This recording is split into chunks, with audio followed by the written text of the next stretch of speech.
শাস্ত্রের ভিডিও বানাই বলে কিছু কিছু মানুষ হিংসে করে এবং কটু কথা বলে, তার জন্য কি আমার ভিডিও পোস্ট করা বন্ধ করে দিব? হরে কৃষ্ণ। এই বিষয়ে শাস্ত্রে প্রমাণ দেয়া রয়েছে। আসুন আজ সেই প্রমাণটি শুনি। সনাতনী হলে অবশ্যই ভিডিওটি শেয়ার করে যাবেন। ঋগ্বেদ সংহিতা প্রথম মণ্ডল 89 নম্বর সূক্ত 1 নম্বর মন্ত্র। আনু ভদ্রা আক্রুতবু ইয়ন্তু বিশ্বত দদাসু অপরিতাস্য উদ্ভিত। অনুবাদ: চারদিক থেকে সমস্ত বাধা বন্ধনহীন কল্যাণকর সত্য এবং সুন্দর চিন্তা ভাবনা আমাদের কাছে আসুক, যা কেউ যেন ধ্বংস করতে না পারে।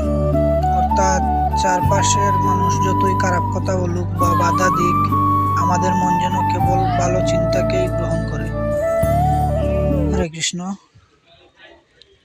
আমাদের চারপাশে এমন কিছু মানুষ থাকে যারা প্রতিনিয়ত আমাদের কাজে বাধা দেয়, আমাদের নামে খারাপ কথা বলে আর আমাদের মনোবল ভেঙে দিতে চায়।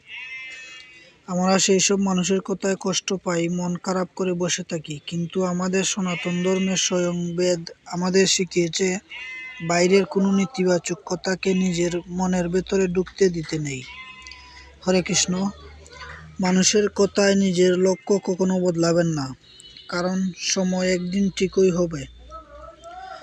ঋগ্বেদের এই পরম সত্যবাণীটি যদি আপনার ভালো লেগে থাকে, তবে ভিডিওটি শেয়ার করে অন্যকেও জানার সুযোগ করে দিন এবং কমেন্টে মন থেকে লিখুন, জয় শ্রীকৃষ্ণ।